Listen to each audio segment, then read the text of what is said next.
నిఖిల్‌కి పోటీదారుడు దొరికేసాడా? అంటే అవుననే చెప్పాలి. నిఖిల్‌కి పోటీగా ఇప్పుడు నబీల్ అయితే వచ్చాడండి. అస్సలు అనుకోలేదు. కంటిన్యూస్‌గా 3 టైమ్స్ చీఫ్ అయ్యాడు మన నిఖిల్. సో, అలాంటి ఒక కంటెస్టెంట్ ముందు ఎవరు నిలవలేకపోయారు ఈ సీజన్‌లో అయితే. నేనైతే ఇక నిఖిలే ఫైనల్‌గా విన్నర్ అయిపోతాడు అని అనుకున్నాను. బట్ నబీల్ అనూహ్యంగా వీళ్ళందరూ గొడవల మధ్యలో నుంచి పుట్టుకొచ్చినట్లు ఒక ఇన్ని రోజులు స్క్రీన్ టైమ్ అనేది రాలేదండి. సో, నాగార్జున సార్ చెప్పినట్టు అవకాశాలు ఏది ఉండదు. మనమే సృష్టించుకోవాలి అన్నట్లు నబీల్ అయితే తన అవకాశాన్ని తనే సృష్టించుకున్నాడు. తను ఎంత వీళ్ళని ఇమిటేట్ చేసేది గానీ, వాళ్ళ మీద ఎగిరి మాట్లాడే దమ్మున్న మొనగాడు ఎవరన్నా అన్నారంటే అది నబీల్ అనే చెప్పాలండి. నామినేషన్స్‌లో కూడా మీరు గమనించినట్లయితే సోనియా గురించి నామినేట్ చేస్తుంటే వాళ్ళిద్దరూ ఎనకాల నుంచి ఒక పక్క నిఖిల్, ఒక పక్క పృథ్వీ వాళ్ళు ఎదురుగా వచ్చి డిఫెండింగ్ చేస్తున్నారు. ఎవరి నామినేషన్స్ టైంలో ఎంత గ్రూప్ ఉన్నా, ఎంత ఫ్రెండ్స్ అయినా కానీ సైలెంట్‌గా మూసుకొని ఉండాలి. ఎందుకంటే నామినేషన్స్ టైంలో మాత్రం ఎవరి వాదన వాళ్ళే వాదించుకోవాలి. బట్ మన సోనియాకి మాత్రం 2 పక్కల 2 స్తంభాల్లాగా వాళ్ళిద్దరు కూర్చొని డిఫెండింగ్ దగ్గర బాగా డిఫెండ్ చేస్తున్నారు. బట్ నబీల్ మాత్రం చలించలేదనే చెప్పాలి. అదరగొట్టేస్తున్నాడు పర్ఫార్మెన్స్. సో, నామినేషన్స్ అనే కాదు, నిన్న టాస్క్స్‌లో కానీ, అంతకుముందు టాస్క్స్‌లో కానీ ఇక నిఖిల్‌కి పోటీ అనే చెప్పాలి. నార్మల్‌గా అన్‌అఫీషియల్ ఓటింగ్‌లో కూడా చూశాను. నబీల్ టాప్‌లో ఉన్నాడు ఈ వీక్. సో, ఖచ్చితంగా పోటీ లేకపోతే వన్ సైడ్ అయిపోతే మాత్రం చాలా బోరింగ్‌గా ఉంటదండి బిగ్ బాస్. మీరు ఆల్రెడీ ఇంతకుముందు కొన్ని సీజన్స్‌లో కూడా ప్రతి సీజన్‌లో ఒకరికొకరు పోటీ ఖచ్చితంగా ఉన్నారు. పోటీ ఉంటేనే ముందుకు సాగుతుంది. పోటీ లేకపోతే బోరింగ్ అనిపిస్తది. సో, ఈ సీజన్‌లో బోరింగ్ అనిపించింది. ఎందుకంటే నిఖిల్ ఒక్కడే ఉన్నాడు కాబట్టి బోరింగ్ అనిపించింది. సో, నబీల్ కూడా తోడయ్యాడు కాబట్టి ఇక బోరింగే లేదు. ఇక నామినేషన్స్ ఎపిసోడ్‌లోకి వెళ్ళిపోతే నామినేషన్స్ కొంతమంది చాలా చక్కగా చేశారండి. మరికొంతమంది మాత్రం సేమ్ అదే రివెంజ్ నామినేషన్స్‌లో కూరుకుపోయారనే చెప్పాలి. నాకు బాగా నచ్చిన నామినేషన్స్ నబీల్ పాయింట్స్ చాలా బాగా నచ్చాయండి. దాంతోపాటు మన నైనిక పాయింట్స్ కూడా బాగా నచ్చాయి. మరియు విష్ణుప్రియ పాయింట్స్ బాగానే నచ్చాయి. బట్ ఇక్కడ మీరు గమనించాల్సింది ఏంటంటే కొంతమంది నామినేట్ చేసేటప్పుడు ఒక ఒక స్ట్రాటజీతో చేస్తున్నారండి. ఎలా చెప్పాలంటే నార్మల్‌గా ఆల్రెడీ వాళ్ళు వేరే వాళ్ళని నామినేట్ చేసేసి ఉంటారు కదా! అలాంటి వాళ్ళని పిక్ చేసుకొని వాళ్ళని నామినేట్ చేస్తున్నారు. ఎందుకంటే వాళ్ళకి ఇంకో అవకాశం లేదు కదా! వాళ్ళు ఆల్రెడీ నామినేట్ చేసేసారు కాబట్టి ఇంకో అవకాశం అయితే రాదు కాబట్టి వాళ్ళని నామినేట్ చేస్తే మనల్ని వాళ్ళు తిరిగి నామినేట్ చేయలేరు. కాబట్టి సేఫ్ అయిపోవచ్చు అని చెప్పనేసి. సో, ఇలాంటి స్ట్రాటజీస్ వాడడం వల్ల ఏంటంటే పాయింట్స్ ఉండదు. అప్పటికప్పుడు క్రియేట్ చేసుకొని వేయడమే ఈ నామినేషన్స్‌కి ఒక పరంగా స్ట్రాటజీ వర్క్ అయ్యి సేఫ్ అవ్వచ్చు ఈ నామినేషన్స్‌లో. బట్ నెక్స్ట్ టైం నిన్ను నామినేట్ చేసినప్పుడు సేఫ్ అవ్వడానికి లేదు. సేఫ్ ప్లే ఆడడానికి లేదు. డైరెక్ట్‌గా ఎలిమినేషనే.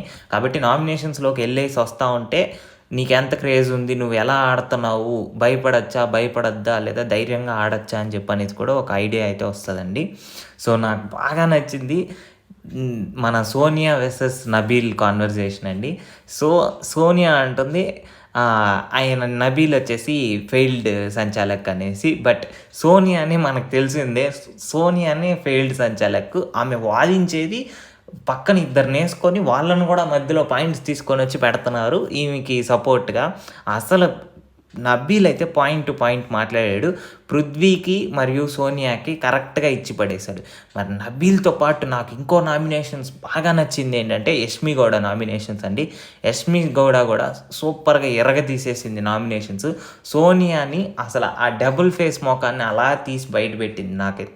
సో, ఏంటంటే సోనియా ఇక్కడ మనకు చెప్పాల్సింది ఏంటంటే ఆమె గేమ్ ఎక్కడా కనిపించలేదు. ఎక్కడ చూసినా అవతల వాళ్ళని వాడుకొని ముందరకెళ్తుంది తప్ప సోనియా గేమ్ నాకు ఎక్కడా కనిపించలేదు.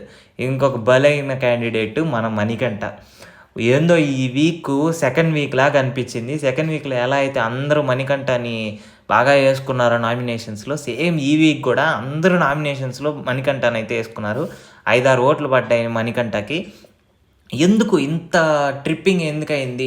థర్డ్ వీక్‌లో ఉండేటప్పుడు ఇన్ని నామినేషన్స్ పడకుండా తప్పించుకున్నాడు. సెకండ్ వీక్ ఆ ముందు వీక్ కూడా ఒక వీక్ అలానే తప్పించుకున్నాడు నామినేషన్స్ పడకుండా. మరి ఈ వీక్ ఎందుకిలా అని చెప్పంటే, ఎందుకంటే ఆయన ఫుల్‌గా ఎక్స్‌పోజ్ అయిపోయాడు. మీరు టాస్క్ అప్పుడు కూడా మీరు గమనిస్తే ఏంటంటే, మణికంఠ ఒక డిఫరెంట్ ప్లేయర్ అనుకున్నాము. వేరేలాగా ఆడుంటే బాగున్ను అని అనుకున్నాం. But he failed as a player in tasks. నార్మల్‌గా వచ్చి అందరిని నువ్వు ఇలా ఆడొద్దు అని చెప్పనేసి ఆబ్వియస్లీ మనం ఫిజికల్‌గా వీక్ ఉంటే అదేం పెద్ద సమస్య ఏం కాదు. బట్ నీ ఇంటెంట్ 100% ఉందా లేదా అని చెప్పనేసి చాలా ఇంపార్టెంట్ అండి. అంతేగాని ఆ మూలకెళ్ళి కూర్చొని అందరూ చెప్తూనే ఉన్నారు, సజెషన్స్ ఇస్తూనే ఉన్నారు మణికంఠకి. నువ్వు ఇలా ఆడొద్దు, నార్మల్‌గా ఒక 4, 5 గుడ్లు తీసుకొని వెళ్ళి అక్కడ వేసేసి తర్వాత వచ్చి ఆడు అని చెప్పంటే, ఈయన మాత్రం ఏదో పెద్ద 6 ప్యాక్స్ ఉన్న బాడీలాగా పెద్ద స్ట్రాంగ్ కంటెస్టెంట్ లాగా అక్కడే గుడ్లన్నీ పెట్టుకున్నాడు. ఈయనొచ్చి లాక్కొని పోతా ఉన్నారు అవతల కంటెస్టెంట్స్. సో, ఫిజికల్‌గా వీక్ ఉన్నాడు. దాంతోపాటు మెంటల్లీ వీక్ అని చెప్పనేసి ఆయనే పదే పదే చెప్తా ఉన్నారు. నాకు పలానా టైంలో మీరొచ్చి ఇలా మాట్లాడొద్దండి, అలా మాట్లాడొద్దండి, నేను ఎప్పుడు ఎలా ఉంటానో నాకే తెలీదు అని చెప్పనేసి. ఆయన గురించి ఆయనే ఎక్స్‌పోజ్ చేయడం వల్ల అందరికీ పాయింట్స్ దొరికాయి. సర్లే ఇంకొక కంటెస్టెంట్‌ని ఎవరినో ఒకరిని నామినేట్ చేద్దాం. ఇంకొక కంటెస్టెంట్ మనకు మణికంఠగా డిఫాల్ట్‌గా ఫిక్స్ అయిపోదాం మణికంఠకి అని చెప్పనేసి అందరి మైండ్‌లో అయితే ఫిక్స్ అయిపోయారు. ఎందుకంటే సింపుల్ నామినేషన్ కదా! ప్రతి ఒక్కరు ఏసేస్తున్నారు. మనం కూడా ఎళ్లి ఏసేస్తే ఒక నామినేషన్ అయిపోతది. ఒకరితో గొడవ ఉండదు. ఎందుకంటే 5, 6 నామినేషన్‌లు పడుతున్నాయి కదా అనేసి. ఇంకొక బాగా ఎక్కువ మంది నామినేట్ చేసింది మన ఆదిత్య ఓం గారిని. ఈయనేంటంటే స్టార్టింగ్‌లో రేలంగి మావయ్య క్యారెక్టర్ ప్లే చేశారు. తర్వాత ఎవరైతే బాగా ఫ్రెండ్లీగా ఉన్నారో ఈయనతో వాళ్ళని ఈయన నామినేట్ చేయడం మొదలుపెట్టాడు. సో ఏంటి ఈయనేంది ఫ్లిప్ అవుతున్నాడు క్యారెక్టర్స్ అని చెప్పనేసి ఆయన్ని కూడా నామినేట్ చేయడం అయితే స్టార్ట్ చేశారు. బట్ ఒకటి గమనించాల్సింది ఏంటంటే ఆదిత్య ఓం గారిలో నాకు ఒక విషయం నచ్చేదేంటంటే ఎక్కడైనా గొడవ జరుగుతుంటే ఎళ్లి స్టాండ్ తీసుకుంటాడనమాట. ఎళ్లి చెప్తాడు. లైక్ మీరిది చేసేది తప్పు, కొంచెం ఫ్రీగా ఉండండి, వదిలేయండి లేదా కాంప్రమైజ్ అయిపోండి అని చెప్పనేసి స్టాండ్ అయితే తీసుకుంటారు. ఆ ఒక్క విషయం నచ్చుతది. కాకపోతే మిగతా అన్ని విషయాల్లో ఓవర్ ఎక్సైట్ అయిపోతాడనమాట. లైక్ ప్రతి ఒక్కటి ఓవర్ ఎక్సైట్‌మెంట్ చూపించడం. బె ఎంతూసియాస్టిక్‌గా ఉంటాడు. ఏదైనా ఉంటే తెలుసుకోవాలి అని చెప్పనేసి. అవతల వాళ్ళు అన్‌కంఫర్ట్‌గా ఫీల్ అయినా గానీ ఈయన ఓవర్ ఎక్సైట్ అవ్వడం వల్ల ఓకే సర్లే ఇంత ఎందుకు పెద్దాయన అని చెప్పనేసి వదిలేస్తారు మ్యాక్సిమం. బట్ ఆబ్వియస్‌గా ఏంటంటే వీళ్ళిద్దరితో పాటు మన పృథ్వీని కూడా బాగా ఆడుకున్నారండి నామినేషన్స్‌లో. ఆయన బూతులు మాట్లాడుతున్నాడు. ప్లస్ అగ్రెషన్ ఎక్కువ చూపిస్తున్నారు అని చెప్పనేసి. కానీ ఇక్కడ టీమ్స్ ఫార్మ్ అయిపోయాయండి ఎప్పటినుంచో. ఏంటి మన సోనియా, నిఖిల్, పృథ్వీ ఒక టీము, సీత, నైనిక, విష్ణుప్రియ ఒక టీము. అట్లా టీమ్స్ ఫార్మ్ అయిపోయేసరికి ఏంటంటే వాళ్ళ టీంలో నుంచి వాళ్ళని నామినేషన్ అయితే చేసుకోరు. ఖచ్చితంగా చేసుకోరు. ఈ సీజన్ అనేసే కాదు, మీరు లాస్ట్ కొన్ని సీజన్స్‌లో చూసినా గానీ టీమ్స్ ఫార్మ్ అయిన తర్వాత టీమ్స్‌లో ఎవరిని ఎవరు నామినేట్ అయితే చేసుకోరు. అవతల వాళ్ళ క్లాన్‌లోని ఖచ్చితంగా నామినేషన్స్ అయితే చేస్తారు. బట్ ఇక్కడ ఫార్మ్ అయిన చిన్న చిన్న టీమ్స్‌లో నుంచి ఏమైందంటే ఈ క్లాన్స్, ఈ చీఫ్స్ ఇలా పెట్టేసరికి ఆ క్లాన్‌లో ఉండేవాళ్ళు ఆ క్లాన్‌లో వాళ్ళని ఖచ్చితంగా నామినేట్ చేయరు. ఎందుకంటే ఒక 2 వీక్స్ వాళ్ళతోనే బాండింగ్ ఉంది కాబట్టి అవతల వాళ్ళ క్లాన్‌ని నామినేట్ చేయడానికే ట్రై చేస్తున్నారు మాక్సిమం. ఇక్కడ ఆప్షన్స్ తగ్గిపోతాయి. అంటే అవతల క్లాన్‌లో నుంచి కాదు, మన క్లాన్‌లో తప్పు చేసినా గానీ వాళ్ళని నామినేట్ అయితే చేయలేకపోతున్నాం. ఎందుకంటే ఆ 1 ఆర్ 2 వీక్స్ బాండింగ్ పెరిగింది కాబట్టి అవతల క్లాన్‌లో ఉండే వాళ్ళని నామినేట్ చేయడానికైతే ట్రై చేస్తున్నారు. బట్ నాకు ప్రేరణ పాయింట్స్ బాగా డిఫెండ్ చేసుకుందని నాకనిపించింది. విష్ణుప్రియ చెప్పినప్పుడు నాగార్జున సార్ కూడా విష్ణుప్రియని అనుండాల్సిందండి. ఎందుకంత ఓవర్ రియాక్ట్ అయ్యావు? అక్కడ చిన్న ఇన్సిడెంటే కదా జరిగింది అని చెప్పినప్పుడు. బట్ ప్రేరణ విషయం ఏంటంటే ప్రేరణ కూడా ఓట్స్ లూజ్ అవుతుంది కాబట్టి, కానీ ఆ పాయింట్స్ కరెక్ట్‌గా పెట్టుంటే విష్ణుప్రియ నామినేషన్ కూడా చాలా ఇంట్రెస్టింగ్‌గా ఉండేదేమో. ఎనీవేస్ ఆమె నామినేషన్స్ అయితే రివెంజ్ నామినేషన్ అని అనిపించింది నా ఉద్దేశంలో. మన పృథ్వీ అయితే ఖచ్చితంగా రివెంజ్ నామినేషనే, అందులో నో డౌట్. ఎందుకంటే ఆయనే చెప్పేశారు. సో నువ్వు నాకు ఇలా వేసావు కాబట్టి నేను ఇలా అనుకుంటున్నాను. నాకది నచ్చలేదు కాబట్టి నేను నీకు నామినేట్ చేస్తున్నాను అనేసి మన నబీల్ గారిని అయితే నామినేట్ చేశారు. సో ఇక్కడ మీరు గమనించాల్సింది ఏంటంటే నబీల్ స్క్రీన్ టైం ఎక్కువ రావట్లేదు అది ఇది అని చెప్పనేసి అన్నారు. దాన్ని ఈ ఎపిసోడే కాదు లాస్ట్ ఎపిసోడ్‌లో కూడా చాలా బాగా ఆయనే స్క్రీన్ టైం పొందేలాగా ఒక ఆపర్చునిటీ అయితే ఆయన గ్రాబ్ చేసుకున్నారండి. మీరు బాగా గమనించినట్లయితే నబీల్‌కి ఒక లాస్ట్ 2-3 వీక్స్‌గా అసలు స్క్రీన్ టైమే రావట్లేదు అని చెప్పనేసి ప్రతి ఒక్కరు కంప్లెయింట్ చేశారు. అందరూ బయట బిగ్ బాస్ పేజెస్ కూడా నబీల్‌కి స్క్రీన్ టైమ్ ఇవ్వండి. ఆయనలో స్ట్రెంత్ ఉంది, ఆ పవర్ ఉంది. కాబట్టి ఖచ్చితంగా ఆయన మంచి టాప్ కంటెస్టెంట్ అయ్యే అవకాశం ఉంది. కాకపోతే స్క్రీన్ టైమ్ రావట్లేదు అది ఇది అని చెప్పన్నారు. బట్ 2 డేస్ నుంచి ఆయన స్క్రీన్ టైమ్‌ని ఆయనే క్రియేట్ చేసుకుంటున్నారు కాబట్టి ఇది ఒక చక్కటి అవకాశం. ఏంటంటే ఇప్పటి వరకు కాంపిటీషనే లేదు నిఖిల్‌కి అని అనుకున్నాము. బట్ నబీల్ అయితే కాంపిటీషన్‌గా వచ్చేసాడండి. ఇంక కాంపిటీషన్ లేదు కాదు అని చెప్పంటే అవ్వదు. సో ఈసారి నుంచి క్లాన్స్ డివైడ్ చేసేటప్పుడు ఒక క్లాన్‌లో నిఖిల్‌ని, ఒక క్లాన్‌లో నబీల్‌ని వేస్తే సూపర్‌గా ఉంటది ఆట. ఇక మీద ఇంకా ఇంట్రెస్టింగ్‌గా అయ్యే అవకాశం ఖచ్చితంగా ఉంది. సో సీత పాయింట్స్ కూడా నాకు కొంచెం ఈ మధ్య బయాస్డ్ అనిపిస్తుంది. ఎందుకంటే సీత ఎప్పుడైతే విష్ణుప్రియ మరియు నైనికతో ఒక టీమప్ అయిందో సో వాళ్ళ పాయింట్స్‌ని కూడా సీత తన పర్సనల్‌గా తీసుకొని అవతల వాళ్ళ మీద అటాక్ చేయడం అయితే స్టార్ట్ చేసింది. ఎందుకంటే మీరు ప్రేరణ విషయమే ఎత్తుకుంటే విష్ణుప్రియ, ప్రేరణ మధ్యలో గొడవలు జరిగాయి ఆబ్వియస్‌గా. సో ఆ విషయం ఈమె సీత వచ్చేసి విష్ణుప్రియ క్లోజ్‌గా ఉండడం వల్ల ప్రేరణకి అగైన్స్ట్ అయింది.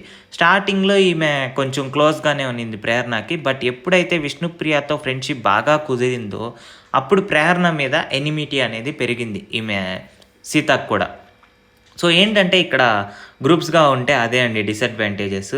సో గ్రూప్‌లో ఒక్కరికి అవతల వాళ్ళ మీద ఏదైనా ఎనిమిటీ ఉన్నా కానీ ఈ గ్రూప్‌లో ఉండే వాళ్ళందరూ ఆ శత్రుత్వం అనేది పెంచుకుంటారు ఖచ్చితంగా. సో అదే కదా గ్రూప్ వాళ్ళ అడ్వాంటేజెస్ ఉంటాయి. గ్రూప్ వాళ్ళ డిసడ్వాంటేజెస్ కూడా ఉంటాయి. అడ్వాంటేజెస్ ఏమనుకుంటున్నారా? సో ఇంత మన సోనియాకు ఉంది కదా అడ్వాంటేజెస్ సేమ్ అదే.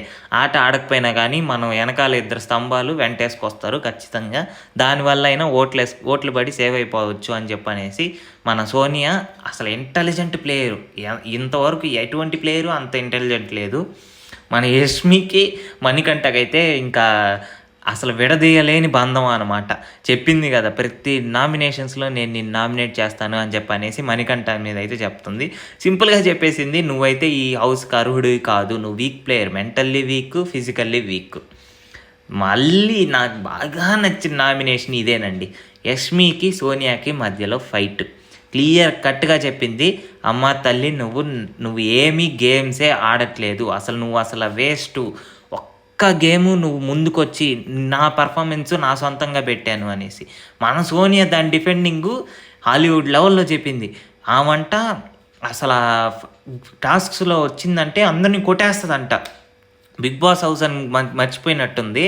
వాళ్ళ ఇల్లు అనుకుంటుంది. గొడవ పడడం స్టార్ట్ చేసిందంటే అందరిని ఇష్టం వచ్చినట్టు కొట్టేస్తుందంట, ఇష్టం వచ్చినట్టు ఆడుతుందంట. అవతల వాళ్ళని ఏదైనా హర్ట్ చేస్తానేమో అని చెప్పనేసి టాస్క్స్ అయితే ఆడదంట. నువ్వు టాస్క్స్ ఆడకపోతే ఎందుకు వచ్చావు? వాళ్ళిద్దరిని ఇన్ఫ్లుయెన్స్ చేసి వాళ్ళని ముందులు పెట్టి వాళ్ళని ఆయుధాల్లాగా మార్చుకొని వాళ్ళని పంపించేసి గేమ్స్‌లోకి మనం సంతోషంగా ఎంజాయ్ చేసేద్దాం అని చెప్పనేసి వచ్చినట్టుంది. బాగా ఎక్స్‌పోజ్ చేసిందండి మన యష్మి సోనియానైతే. నువ్వు గేమ్స్ ఆడట్లేదు, వేస్టు. కానీ ఏదో అన్నీ నేనే ఆడుతున్నట్టు అని చెప్పనేసి బయటైతే పోజులు కొట్టుకుంటున్నావు అది ఇది అనేసి. మన నిఖిల్ అయితే చీఫ్ కాబట్టి ఒక అవకాశం ఇచ్చారు ఎవరినో ఒకరిని సేవ్ చేయమనేసి. మరీ ఎక్కువ మంది ఉన్నారు నామినేషన్స్‌లో 7 మంది అని చెప్పని సేవ్ చేయమన్నారు. నేనైతే సోనియాని సేవ్ చేస్తాడు అనుకున్నా. బట్ నైనికాని సేవ్ చేశారు. ఎనీవేస్ మన నామినేషన్స్‌లో ఉన్న కంటెస్టెంట్స్ ఫోటోస్ అయితే ఇస్తున్నాను. మీరు ఎవరు ఓటేస్తున్నారో కామెంట్లో తెలపండి. మరిన్ని బిగ్ బాస్ అప్డేట్స్ కోసం మన ఛానల్ని సబ్స్క్రైబ్ చేసుకోండి.